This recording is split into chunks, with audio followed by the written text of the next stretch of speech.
Selamat malam sahabat Raceto, kita kembali lagi ke channel Raceto TV. Kali ini kita kedatangan seorang narasumber yang luar biasa, yang sudah melanglang buana, sudah pernah ke beberapa negara, sudah menjadi apa ya, sudah menjadi pekerjaan dia pada saat itu. Oke, tanpa basa-basi kita sambut Mas Kepot. Selamat malam Mas Kepot. Selamat malam. Oke, gimana kabarnya nih?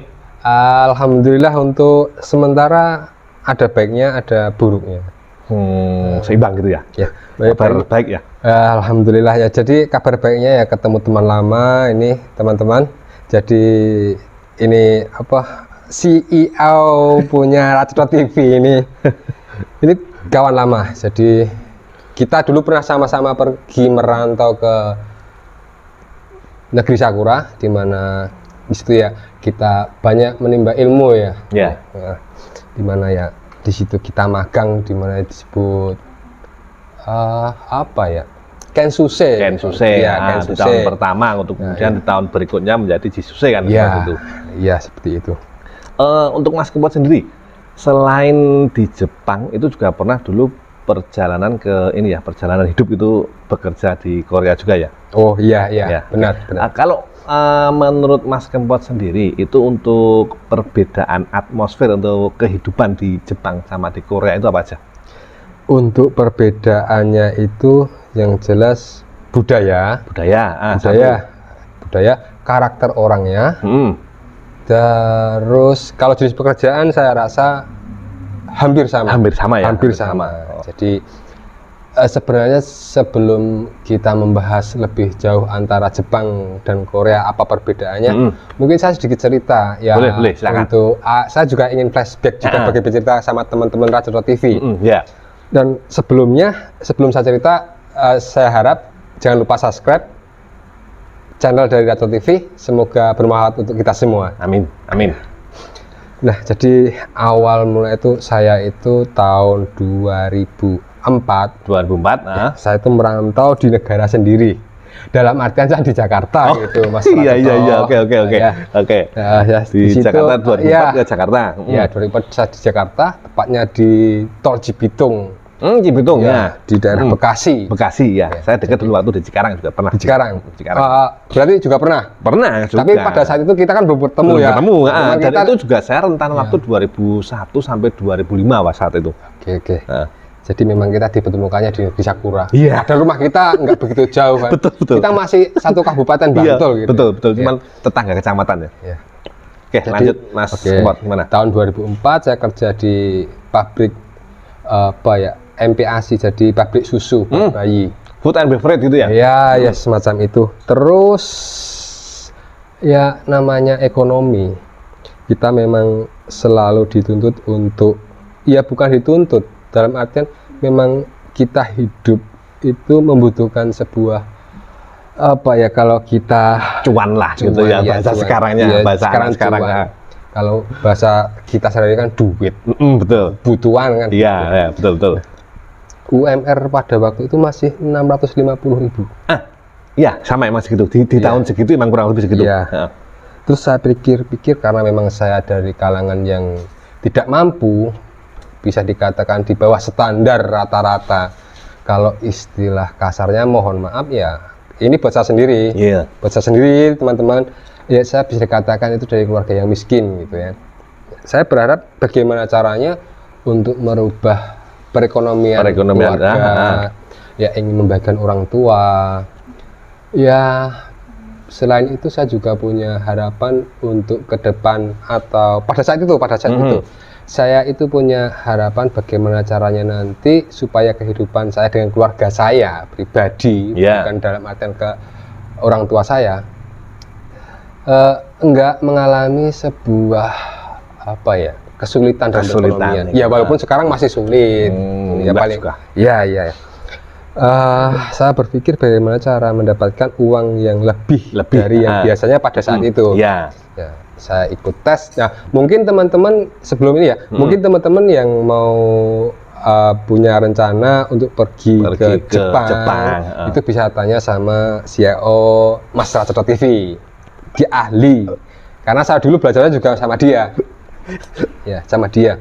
Jadi saya bisa lulus juga karena Mas Racedo TV, dan mumpung ada mumpung ada acara ya mungkin temu kangen ya. Nanti di komen.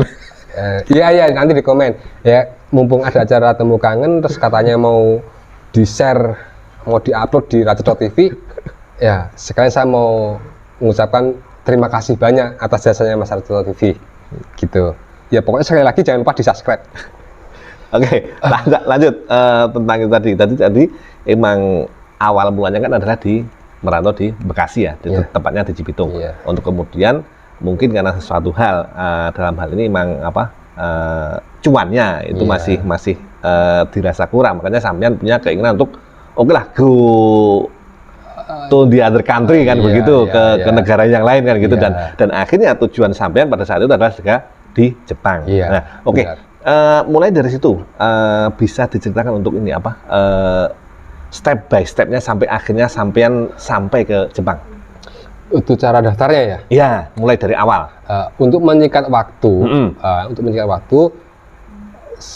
jadi secara prosesnya itu mungkin secara berkas, untuk umur pada saat itu saya dibatasi umur 25 tahun. 25. Jadi sebelum 25 tahun itu syarat yang utama, dan di atas 17. Di atas 17 ya. Kalau 17 sih setiap kita udah lulus SMA sudah pasti di atas 17 kan, seperti itu ya. Oke. Terus untuk daripada saya nanti ada sebuah kekeliruan karena memang sudah lama, itu lebih baiknya nanti kalau misalkan teman-teman itu ada yang mau berkeinginan untuk pergi ke Jepang, bisa langsung daftar ke mempertanyakan atau daftar ke Depnaker. Depnaker di kota masing-masing. Oke, siap. Nah, seperti itu. Nah, kita melalui tahapan tes tertentu yang jelas kita harus tahu bahasa Jepang. Ya, karena itu juga ada tesnya kan. Fisik juga iya. Fisik iya. Dan untuk jelasnya kembali lagi tadi ke Depnaker biar lebih jelasnya. Oke, siap. Terus ya proses mungkin 1 tahunan. 1 tahun sampai dengan akhirnya terbang ke Jepangnya. Oke. Di sana banyak hal-hal yang saya pelajari, dan ternyata memang kalau disiplin ya benar adanya. Etos kerja mereka emang bagus sekali ya. Keras dalam artian kerja juga Terus secara budaya memang kalau dibilang jauh dengan negara kita jauh. Kalau budaya sih mungkin kan emang budaya kan hasil karya manusia ya kan. Mungkin karena emang beda lokasi akan berbeda budaya kan, seperti itu. Mungkin kalau yang membedakan mungkin etos kerjanya itu mungkin yang agak berbeda dengan kebanyakan orang di negara kita mungkin ya. Benar. Terus yang bikin kebanyakan teman-teman sih, mungkin ya misalkan teman-teman kok ada yang sedang melihat ini, menyaksikan ini, ya semoga saja tidak seperti saya dan teman-teman ruang lingkup saya waktu bekerja saat itu. Yang bikin berat itu kalau rasa kangen di kampung halaman pertama betul. Kedua kalau waktu lebaran. Lebaran. Dulu di ini ya, di KVRI ya. Iya. Itu waktu lebaran kita tidak bisa salam-salaman sama orang tua, sama orang-orang terkasih yang dekat sama kita. Tapi pas pada saat lebaran kita di KBRI setelah sholat Id, itu kita makan bakso, serasa kangennya terobati ya pada saat itu ya? Ya sedikit. Terobati dalam artian khusus kangen sama makan bakso saja. Kalau sama orangnya tetap nggak tergantikan. Betul. Apalagi sama keluarga terdekat itu nggak bisa tergantikan. Dan perlu diingat juga pada tahun rentan waktu 2005 sampai 2010 mungkin ya. Itu karena emang pada saat itu komunikasi masih terbatas ya. Nggak secanggih sekarang ya kan. Dulu ingat kayaknya emang pakai ini pakai kartu terus ke telepon umum kan. Dan itu lumayan mahal juga ya kan. Jadi kita itu kalau mau kangen terus mau telepon sama keluarga itu kita harus mikir-mikir dulu. Iya, betul. Karena memang tujuan kita pergi uang. Selain uang kalau kita di sana boros juga nanti takutnya kan kita pulang nggak bawa duit dan seperti itu. Oke, Mas Kempot, ini untuk jam kerja sendiri di Jepang itu seperti apa pada saat Mas Kempot kerja di sana? Yang jelas jam kerja itu masuk sebelum jam kerja. Dan masuk sebelum jam kerja? Ya, dalam artian misalkan kita masuk di jadwal itu jam 7. Jam 7, jadi kita masuk itu sebelum jam 7. Dalam artian paling nggak minimal itu 15 menit sebelum kerjaan dimulai gitu? Iya benar. Karena di situ setiap hari itu selalu ada briefing. Kalau di tempat kita istirahat berdoa. Berdoa, ya. Ya, terus selalu mengingatkan suatu hal apa yang perlu diingat lagi. Terus kita ada pergangan otot. Jadi senam itu ya, senam. Istilahnya senam. Istilahnya apa saya nggak tahu yang Taisho. Iya, Taisho. Senam Taisho. Maksudnya dalam itu kalau senam sebelum kerja itu maksudnya siapa nggak tahu, yang jelas senam lah. Senam gitu ya, seperti itu. Itu untuk menghindari sebuah cedera. Seperti stretching gitu ya, mungkin ya bisa seperti itu ya. Itu bahasa Inggrisnya di sana itu. Bahasa Inggrisnya di sini juga seperti itu kan? Sama. Saya kira beda gitu. Jadi sama. Oke. Oke, terus jam istirahatnya gimana Mas itu pada saat itu? Oh, jam istirahatnya itu pada saat itu saya masuk jam 7. Jam 7, Oh, terus jam 9 itu istirahat 4 jam 15 menit. 15 menit. Oh. 15 menit. Terus jam 12 itu istirahat 1 jam. Jam 3 itu juga istirahat 15 menit. Oh, baru kemudian selesai pekerjaan baru pulang gitu. Iya, benar. Oh, iya, oke. Gitu. Siap. Terus untuk itu kan untuk yang di Jepang ya? Iya. Nah, kalau untuk yang di Korea itu step by step tahapannya sampai dengan Mas Kempot akhirnya bisa fly ke Korea itu seperti apa? Oke. Apakah hampir sama dengan yang di Jepang ataukah emang ada perbedaan? Oke. Jadi sebenarnya saya itu nggak hobi untuk pergi merantau untuk bekerja, itu enggak. Jadi awal cerita saya ke Korea itu memang perekonomian juga drop lagi.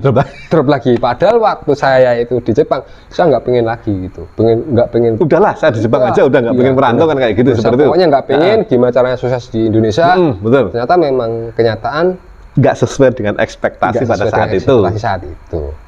Ya akhirnya saya memutuskan dengan bulat. Saya tanya-tanya caranya untuk mengikuti tes. Bagaimana sih caranya di Korea? Nah, pertama itu tes bahasa. Bahasa pasti ya. Sama seperti di Jepang juga ya. Ya, sama. Tes bahasa. Tes bahasa itu sama. Terus kayaknya lebih simpel daripada di antara Jepang sama Korea itu, untuk prosesnya itu lebih simpel di Korea. Oh. Ya, karena di Korea, mohon maaf sebelumnya, bukan saya menyepelekan proses di Korea, enggak. Jadi di Korea itu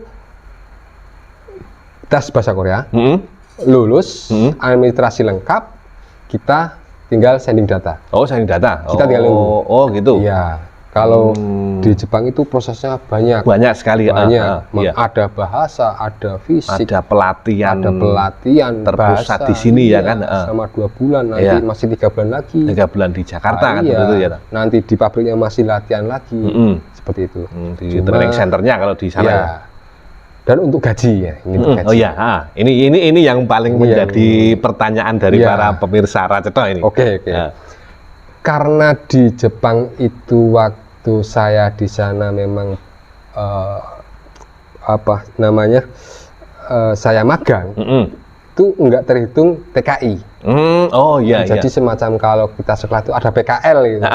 Praktek kerja lapangan. Oh, sebentar Mas, saya mencoba memotong sebentar.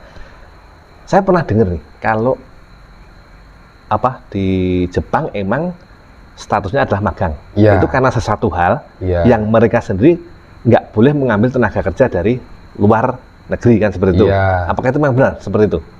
Kalau seperti itu saya rasa tidak. Karena memang ada program lainnya juga. Ada seperti hanya saja kebetulan pada saat itu jenengan maksudnya ke trainee lah, seperti itu. Trainer lah gitu. Cara belajar gitu. Jadi istilahnya bukan gaji. Mungkin bisa disebut itu uang terima kasih dari perusahaan. Dari perusahaan ke kitanya gitu ya. Walaupun kita belajar di situ, kita paling nggak membantu lah. Kita membantu. Walaupun sebenarnya di sana itu kita kerja benar gitu. Kalau di tanda kutip ini kawan-kawan Raceto TV, tanda kutip ya. Jadi kalau di Jepang itu kita punya brand, kita dicap magang, training, kita di trainer. Di sana itu enggak seperti orang latihan, di sana memang sama persis kerja, sama seperti orang kerja ya. Bahkan mungkin bisa dibilang kita lebih berat dari mereka ya. Iya, benar. Seperti itu ya. Iya, benar. Nah, kenapa saya tahu seperti, karena saya bandingan sama yang di Korea. Yang di Korea. Kita masuk, kita gajinya bekerja. Kita bekerja. Nggak ada training enggak, langsung kerja gitu. Jadi kalau untuk mencari uang mohon maaf, kalau saya pribadi milih di Korea. Milih di Korea untuk kalau kita orientasinya adalah mencari uang gitu ya. Iya. Oh, oke. Karena memang ya tetap saya tujuannya ya walaupun ya, siapapun itu ketika misalnya memutuskan untuk keluar negeri untuk bekerja pasti orientasikan ke duit kan seperti itu ya kan. Cuan ya kan. Cuan betul ya. Terus secara apa ya? Saya takutnya itu kalau memang gini, Mas Racedo. Takutnya itu kalau saya cerita gini itu kan saya kan zaman dulu nih, kita zaman dulu nih. Kalau kita sekarang takutnya ada kebijakan yang berbeda ya kan. Itu kan jadi keliru. Jadi teman-teman saya harap ada pemaklumi, misalnya ada suatu penjelasan yang berbeda memang karena waktunya juga berbeda. Nah, setiap tahun ada sebuah revisi peraturan yang baru, termasuk, ada kebijakan yang baru. Termasuk juga pada saat itu memang kebijakan pada saat kita ke sana setelah pulang kan memang udah nggak boleh ke sana lagi ya kan. Iya. Tapi seiring berjalannya waktu sekarang itu yang bahkan yang belum selesai pun bisa mengajukan lagi untuk kontrak perpanjangan kan seperti itu untuk yang di Jepang ya kan. Benar. Oke. Nah, seperti itu. Siap. Oh, untuk ini lagi Mas Kempot. Kalau untuk gaji ya udah dijelaskan ya sama kalian ya. Untuk kemudian yang di Korea. Yang di Korea. Atmosfer kerja di Korea itu seperti apa? Apakah hampir sama dengan di Jepang dari tekanannya anggap seperti itu dari jam kerjanya dan kalau dari salary dari gaji memang beda ya? Beda. Memang bagusan yang Korea kan seperti itu ya kan. Kalau untuk jam kerja sendiri gimana kalau di sana? Sama. Oh. Untuk jam kerja sama. Bahkan itu jam kerja wajibnya ya. Yang sama itu jam kerja wajib. Cuma untuk lemburnya itu yang saya alami dulu waktu di Jepang sama di Korea beda. Jadi di Korea itu sudah suatu hal yang biasa untuk kerja 2 hari 2 malam. 2 hari yang disebut apa? Ceria gitu ya? Benar. Itu sudah terlalu biasa. Biasa di sana. Ya. Kalau di Jepang sepertinya belum ada sih belum ada. Kalau waktu itu, kalau waktu sekarang saya nggak tahu. Ya. Di situ terus ya kalau mau cari uang. Kalau khusus cari uang ini, khusus cari uang buat teman-teman yang memang khusus cari uang, yang perbandingan antara Jepang sama Korea, kalau saya pribadi, saya milihnya akan lebih milih ke Korea. Ya. Oke. Saya bukannya kok terus menganggap gaji Jepang sedikit. Enggak, ini saya cuma cerita pada saat itu saya mendapatkan gaji segini di Korea dan terus waktu di Korea itu lebih dari itu. Walaupun saya nilai plus pada saat itu sampai sekarang. Ya. Oke. Terus ini lagi Mas Kempot, kalau tadi sampean bilang pada saat Lebaran lah itu kangen sekali dengan di Indonesia, suasana Indonesia maupun dengan keluarga yang ada di Indonesia. Kalau di Jepang sendiri kan mungkin dengan bareng-bareng di KBRI ya. Saya pernah melihat itu atau mendengar teman itu mengatakan bahwasanya kalau yang di Korea itu bahkan sholat idnya di taman gitu ya. Ada ya seperti itu? Iya memang gitu? Ada. Iya. Memang jadi sekarang sudah banyak bos-bos itu yang sudah mengetahui apa sih kewajibannya seorang muslim. Bahwa itu memang nggak bisa ditinggalkan. Benar, itu lebih penting daripada pekerjaan. Karena itu kan dia menganggapnya ya setahun sekali. Betul. Enggak gitu. Jadi sekarang ya alhamdulillah bos-bos sudah banyak yang udah paham lah seperti itu ya. Kalau memaklumi. Jadi dia enggak begitu mengekang itu enggak. Seperti itu. Karena kalau kita memang dikekang, kita bisa minta bantuan dari teman-teman di Indonesia yang memang bertugas di sana. Gitu. Iya. Kita pasti dibantu. Iya. Oke. Terus pada saat berada di Korea itu, kalau kita mungkin akan ngomongin 2 karakter berbeda ya dari 2 negara ya mungkin ya. Kalau tentang kehidupan di Korea dengan kehidupan yang di Jepang, itu kalau anggap aja kalau di Jepang kan disebutnya dengan sekatsu ya kan, kehidupan ya kan. Nah, itu kalau kehidupan di Jepang sama yang di Korea itu bedanya gimana? Tentang hubungan personal dengan beberapa orang atau warga yang di sana, warga asli sana. Kalau itu kayaknya ini saya harus hati-hati ngomong ini. Betul ya. Kan? Karena ini sudah menyangkut semacam kayak karakter di sebuah negara tertentu, ciri khas. Jadi mungkin saya ambil dari umum. Jadi nggak pribadi, karena kalau saya ambil dari pribadi saya, tanpa ngambil dari sisi teman-teman Nah, saya. takutnya subjektif kan seperti itu. Itu kan anggapan betul. saya saja gitu. Betul. Kalau untuk hubungan personal di antara kita, saya sama teman-teman itu kalau dibilang asik, sama-sama asik. Sama-sama asik ya. Sama-sama asik. Karena satu memang itu lingkungan baru untuk kita. Benar. Yang kedua emang pada dasarnya mereka adalah orang-orang yang ramah, welcome terhadap orang-orang asing seperti itu. Karena saya menganggap bagaimanapun tanggapan mereka terhadap kita itu memang cerminan dari sikap kita terhadap mereka. Jadi nggak ada sebuah pilihan antara sikap. Bagaimana tanggapan orang Jepang seperti bagaimana tanggapan orang Jepang ke saya, bagaimana tanggapan orang Korea ke saya, seperti itu. Ke saya ya, bukan ke masyarakat Indonesia, bukan ya. Ini ke saya. Ini saya perjelas lagi ke saya, bukan ke ruang umum, enggak. Ini khusus pribadi ke saya. Itu tergantung kitanya. Kalau memang kita bisa memahaminya, dia juga pasti berusaha untuk memahami kita. Gitu. Jadi sama kayak kita. Misalkan sama siapa di sini, kita bersosialisasi sama siapa, yang penting kita sama-sama memahami. Gitu. Berarti apa istilah di mana bumi dipijak, di situ langit dijunjung, itu emang benar adanya ya? Benar. Dimanapun kita berada, emang itu pepatah itu tetap berlaku ya kan? Benar. Tapi dalam taraf ya ada batas wajarnya. Betul. Karena mohon maaf, yang namanya di mana situ bumi dipijak, langit dijunjung. Kalau untuk kita sepenuh hati, saya rasa kita memang harus hati-hati di situ. Karena ya budaya. Saya tadi sudah bilang budaya kita berbeda. Yang jelas berbeda. Yang jelas berbeda itu karena gini, di Korea itu ada namanya minuman soju. Itu kalau di sini ya semacam anggap saja minuman keras. Seperti itu ya. Nah, di sana itu ada budaya. Untuk menghormati seseorang yang baru datang itu sukanya soju gitu. Minuman keras itu.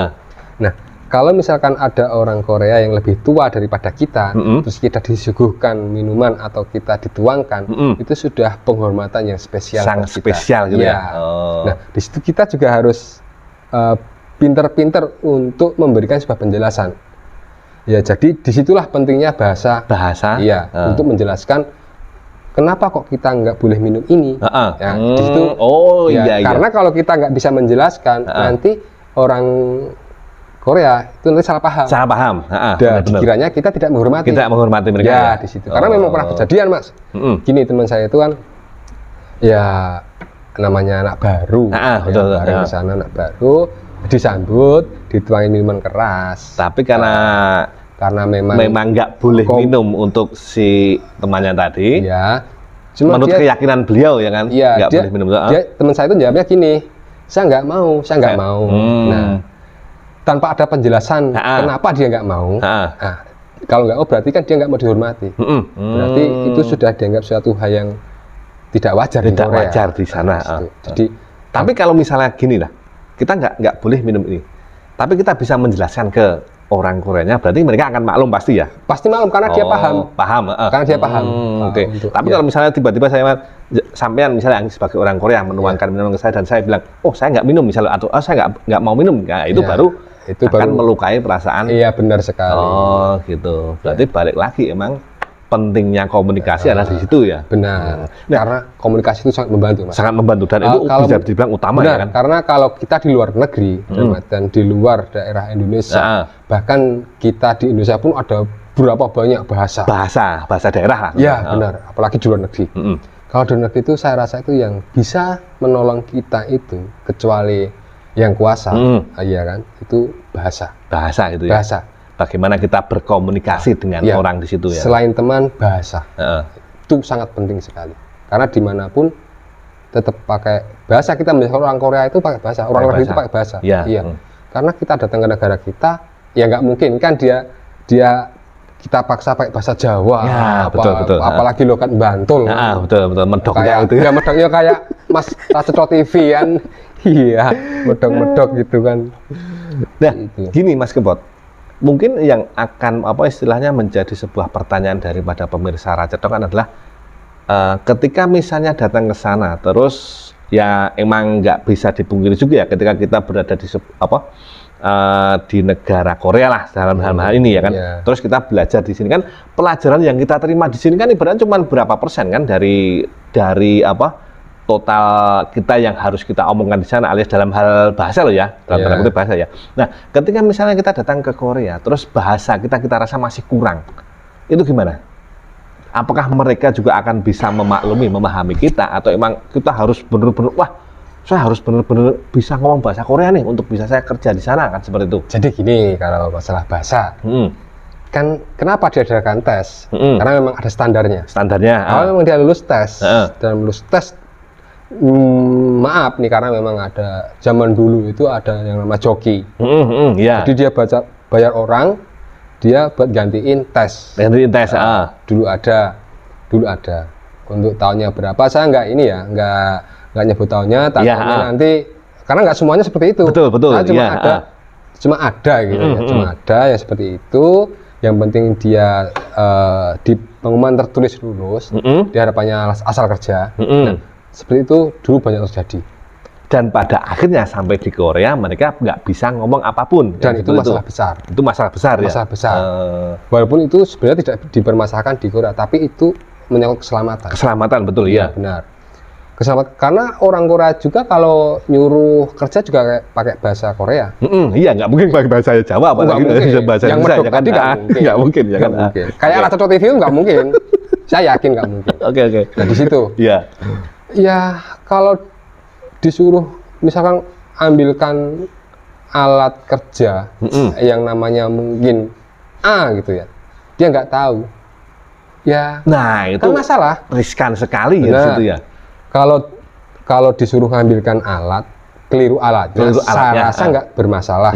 Ya masalah, cuman nggak begitu fatal lah. Nah, cuma kalau tentang mesin itu yang misalkan suruh pencet tombol yang hijau, misalkan on nih, nanti kalau mau on pencet tombol hijau, dia nggak tahu, dikira-kira saja. Nah itu yang resikonya kan di situ, bisa menimbulkan sebuah kecelakaan. Nah itu juga banyak kasus seperti itu banyak. Disuruh hati-hati, jangan nanti jangan terlalu ke kanan, jangan terlalu ke kiri. Ya, seperti itu banyak terjadi. Jadi kecelakaan juga ada karena banyak faktor juga. Mungkin ada faktor kelelahan, mungkin ada nggak mengerti perintah kan seperti itu ya kan, karena emang minimnya kemampuan bahasa tadi ya kan. Iya, benar sekali. Orang yang kita sama-sama bahasanya medok kayak gini, ya kan. Kalau terkadang suaranya kurang jelas saja. Masih bisa misinformasi ya kan. Apalagi yang nggak tahu artinya sama sekali, tapi kita pura-pura tahu, jangan, itu masalah. Betul. Mending bilang nggak tahu. Gitu. Ya. Berarti mereka akan lebih menghargai kita ketika misalnya anggap aja kita nggak tahu, kita bilang nggak tahu gitu ya. Daripada kita nggak tahu tapi kita sok tahu kan seperti itu. Iya, benar. Nek menurutku kok Mas, wong ini wis opo enenge iki. Koyone wis lebih enak gitu ya. Pokoke penak lah ngono. Wis opo sing kejadian ya wis paling apik ngono. Betul. Oke. Saya gitu. Tapi pada dasarnya mereka masih bisa memaklumi ya. Kalau taruhlah untuk awal-awal kita datang ke sana kan memang nggak bisa dipungkiri, kita masih minim bahasa ya kan. Tapi mereka bisa memahami. Yang penting kan ada kemauan dari diri kita untuk kemudian kita belajar untuk lebih baik lagi, untuk bisa memahami dan bisa berbicara bahasa Korea kan seperti itu ya kan. Dia di mana-mana kalau kita selalu berusaha untuk menjadi yang lebih baik lagi yang sebelumnya. Walaupun kita sebenarnya, walaupun ibarat kata saya nih datang, kalau ngomong apa saya nggak bisa, saya nanya dengan keterbatasan bahasa saya, dia memaklumi, dia tahu berarti saya punya usaha untuk mengerti gitu ya. Gitu. Oke. Seperti itu. Terus ini Mas Kempot, balik lagi, mungkin ini adalah juga sebuah pertanyaan dari para pemirsa Ratito juga yang mungkin ini sangat apa ya? Vital. Sangat vital lah. Nah, ini kayak seru ini, pembahasan seru ini. Karena ini masalah makanan. Saya kira iya, makanan yang pedes banget apa gimana vital ini maksudnya. Mungkin termasuk juga ya kan. Oke, yang kita makanan dulu, Mas Kempot nih. Makanan sendiri kalau kita tahu ya, untuk di Korea sama di Jepang itu kan untuk, mohon maaf ya, untuk babi dan produk-produk turunannya kan banyak sekali ya kan. Banyak ya. Nah, sementara rekan-rekan kita yang Muslim kan emang nggak boleh makan itu tadi. Iya. Nah, trik menurut jenengan itu bagaimana cara kita agar supaya kita tidak makan daging babi ataupun produk turunannya. Oke, kalau masalah produk, kalau masalah produk pertama, kita harus tahu tulisan. Tulisan, Tulisan yang dimana artinya itu adalah babi. Oh gitu. Nah, kebanyakan minyak babi, pokoknya yang mengandung babi. Nah, kita harus tahu. Dan kita misalkan beli produk, misalkan contoh kecil. Nah, ini produk, Sebuah produk anggap aja, bukan buah ini misalnya. Ini sebuah produk. Di situ pasti ada keterangannya, bahan-bahannya terbuat dari apa saja. Situ mau nggak mau kita harus membaca. Ya, kita memang harus hati-hati di situ. Terus kalau kita di rumah makan, terkadang kita ada sebuah menu yang sekiranya asing buat kita dan kita tertarik untuk makan itu, kita harus menanyakan dulu. Ini terbuat dari apa? Ini daging gitu. apa? Ya, harus seperti itu. Harus seperti itu, dan emang kita harus hati-hati juga. Harus hati-hati, memang kita harus hati-hati. Ya bukannya saya soalin, enggak, bukan di situ. Cuman memang triknya seperti itu. Betul. Harus seperti itu. Karena emang kita kan di sini juga berusaha untuk memberikan sebuah trik, sebuah edukasi kepada para pemirsa Racedo, di mana ketika misalnya mereka berada di Jepang atau mereka berada di Korea, agar supaya apa yang mereka yakini, apa istilahnya hal-hal yang tidak boleh dilakukan, itu mereka masih bisa menjaga kan seperti itu. Benar. Ini membahas tentang trik, bukan membahas tentang keimanan loh ya. Betul. Seperti itu. Membahas trik bagaimana cara mengetahui bahwa itu mengandung unsur babi atau tidak gitu kan. Betul. Oke. Seperti itu. Oke. Terus kalau untuk kontrak kerja sendiri Mas, kalau untuk yang di Korea itu berapa tahun kalau yang di sana? Untuk yang pertama, sebenarnya itu 1 tahun. 1 tahun? 1 tahun diperpanjang. Oh, berarti setiap 1 tahun di-renew gitu ya? Diperbarui gitu? Setiap 1 tahun diperbarui. Kan terus setelah 3 tahun bisa diperpanjang lagi selama 2 tahun. 2 tahun langsung itu? Langsung. Oh, langsung 2 tahun? Ya, tapi nggak terlalu terikat sih sebenarnya. Iya, misalkan kita itu setelah 3 tahun nih, kita perpanjang kontrak 1 tahun. Sebelum 1 tahun kita pulang pun tidak apa-apa. Tidak apa-apa. Ya, dengan alasan yang tepat. Yang tepat gitu ya. Masuk akal. Tapi kalau misalnya di dalam kontrak yang pertama yang 3 tahun itu, ketika misalnya kita pulang sebelum 3 tahun berakhir, itu berarti disebut sebagai sebuah malprestasi gitu, alias melanggar kontrak gitu. Kalau melanggar jelas ya kan. Tapi enggak, maksudnya kan ada punishment, ada hukuman yang enggak ada kalau. Enggak ada. Oh gitu. Iya, kalau misalkan kita berkata setahun nih, setahun ini karena memang belum pernah dengar kalau kontrak 3 tahun atau 2 tahun atau 1 tahun terus pulang sebelumnya terus dipermasalahkan. Saya belum pernah ya, belum pernah menemui. Oh, jadi anggap aja gini Mas, misalnya kan saya pribadi ya, misalnya saya ke Korea Jepang, terus pada tahun kedua alias di sana baru 2 tahun saya kemudian pulang. Nah, kemudian di 2 tahun di Indonesia, saya pengen pergi lagi ke sana. Apakah itu nggak akan menjadikan sebuah masalah ketika saya pulang ke Indonesia emang belum selesai kontrak gitu? Oh, tidak. Tidak ada masalah ya berarti ya? Tidak, yang penting tidak ada masalah dengan hukum gitu? Hukum. Kriminal kan seperti itu ya? Dalam artian, karena di sana itu kita lewat 1 hari dari kontrak kerja kita dan disebut ilegal gitu. Disebut ilegal. Dan itu sudah termasuk kriminal. Di sana itu sudah termasuk kriminal. Seketat itu ya di mereka ya. Seperti itu. Karena teman saya pernah Tulungagung. Tulungagung semoga orang Tulungagung selalu sehat selalu ya. Amin. Ya, kan ini cerita teman saya Tulungagung. Mohon maaf namanya saya sebut nih. Sekalian siapa tahu suatu saat nanti melihat melihat Racedo TV ini ya. Mohon maaf namanya inisial aja ini. Irau. Irau ada tulisannya. Tapi kalau teman saya ini lihat tahu. Jadi dia itu di sana kan ada ID card semacam KTP ya. Teman saya itu berpatokannya di situ.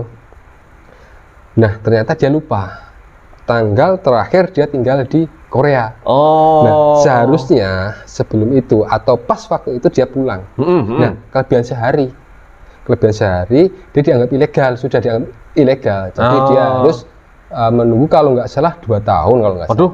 Ya, semacam kayak kalau di blacklist. Ya itu selama 2 tahun itu kalau nggak salah ya. Jadi selama 2 tahun itu Mas Irnya tadi di mana?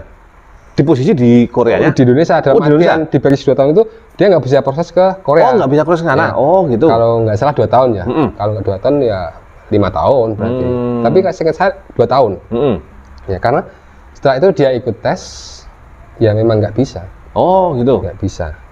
Berarti memang seketat itu ya mereka Iya, ya? memang seperti itu. Harusnya sih ini dicontoh oleh banyak negara tujuan ya kan? Ya seharusnya. Seharusnya seperti itu. Ya, ya terus di sana tentang saya itu kalau di luar negeri itu senengnya itu penataan Tata kota. Iya, atau Iya. jalannya itu saya seneng ya. Ya gimana ya di Indonesia masih mohon maaf ya masih jarang adanya Masih, untuk kesadaran tentang hal itu. Tapi masih jarang. di beberapa kota besar sekarang sudah hampir sama kan? Iya, hampir iya, sama dengan sekarang. pembangunan yang Ya itu kan di sana. Terus masalah tadi kan masalah makanan babi. Maksudnya makan yang mengandung babi. Mengandung babi, betul. Bagametriknya ya, ya kayak tadi kita harus dengan tahu membaca ya, ini komposisinya tadi ya. benar. Ya. Kita harus baca itu, kita harus tahu gitu. Ya. Kalau nggak tahu ya yang masalah. Salah. Dan disitulah pentingnya kita bisa bahasa, kita bisa membaca gitu kan. Kalau di huruf Korea kan apa namanya di Korea itu? Ya Hangul apa ya gitu ya? iya. Hurufnya ya kan? Di Korea. Iya, Hangul. Hangul kan. Nah, kita butuhnya kita bisa membaca Hangul kan salah satunya adalah untuk mengetahui komposisi daripada bahan makanan yang akan kita konsumsi di sana kan seperti itu. Yang jelas itu selain badan sehat, iya, itu ya memang bahasa itu sangat penting. Penting ya. Penting. Oke. Terakhir Mas Kempot, ini masih bahas topik makanan nih. Kalau makanan yang paling Mas Kempot sukai, paling menurut Mas Kempot itu paling enak, satu yang dari Jepang, untuk kemudian yang nanti yang kedua kita dari Korea, itu apa aja? Kalau dari Jepang sushi. Sushi, daging mentah itu ya berarti ya? Iya, daging mentah. Nah, itu yang di Jepang. Kalau yang di Korea yang paling Mas Kempot suka ya Pak? Kimchi suka? Kimchi awalnya saya nggak doyan awalnya? Nggak doyan. Ya. Saya nggak doyan karena apa? Rasanya ya asem. Asem. Mana di tempat kita juga ada kan bahannya. Sawi kan? Saya sebenarnya pengen cerita suatu hal yang mungkin ini juga perlu teman-teman Ratatouille TV juga harus tahu. Ya, gimana? Yang kita kan tadi udah sepakat kalau sehabis makan. Ini makanannya udah belum ini? Oh, udah. Tapi saya mau ngasih satu tantangan lagi untuk para pemirsa Ratatouille TV. Jadi ketika misalnya nanti dari para pemirsa Ratatouille TV berkunjung ke Jepang, saya ingin kalian makan yang namanya natto. Nanti silakan coba di sana makan natto. Bagaimana rasanya nanti silakan komentar di bawah ini. Iya. Gitu aja sih. Oke, lanjut Mas Kempot, gimana? Penting kerja, awak selamat, keluarga ngomah seneng. Ya, penting awak sehat. Pokoknya selamat, sepenting satu selamat. Selamat itu ya intinya ya. Selamat. Okay. Selamat dunia dan akhirat. Oke. Seneng aku nek ngobrol kok ngono kuwi. Menarik sekali obrolan kali ini karena emang orang yang sebagai narasumbernya adalah seorang yang memang bermudah expert. Tapi emang karena keterbatasan waktu yang mengharuskan kita untuk mengakhiri perbincangan kali ini, kita akan kembali lagi di video berikutnya, tentu saja di Ratatouille TV. Jangan lupa untuk subscribe, like, and comment di Ratatouille TV. Oke, sekian aja. Kurang lebihnya mohon maaf apabila ada kesalahan. Saya akhiri. Assalamualaikum warahmatullahi wabarakatuh.